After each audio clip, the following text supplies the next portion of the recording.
Hi, it's Jason from drpremed.com.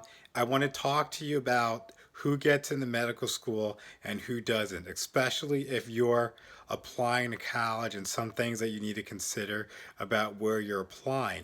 There's been some recent data and statistics that came out in regards of who's getting into medical school.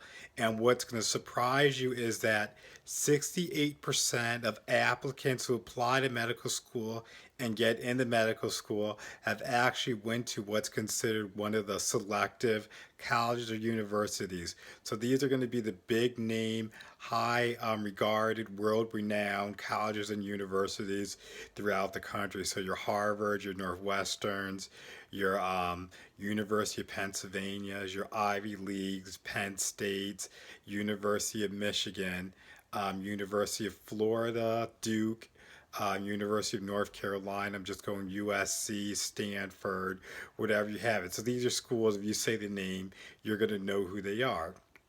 And then you also have, there's also 3% of students in medical school who actually have not come from a selective university.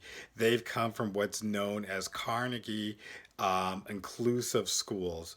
And so they don't have the big name recognition. These are going to be more of your schools that are known in the state or regional level, but they're not going to have that national appeal where you say the name and everybody's going to know where you went to college. So that's something to consider when you're applying to college as a pre-med student who knows you want to go to medical school, to factor that in, because adcoms are very conservative when it comes to the admissions process, and by default they're usually going to go by what they know, what they're comfortable with.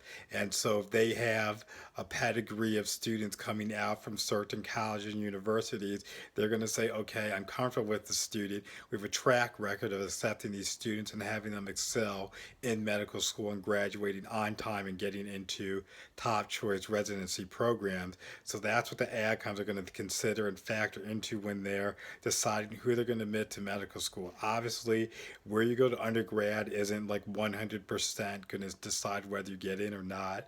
But when the data is showing when you have 68% of students getting in because they went to a selective undergrad, that tells you a little bit something that you need to be concerned about and aware about as you're going through the process of choosing where to attend college, knowing that you want to get into medical school.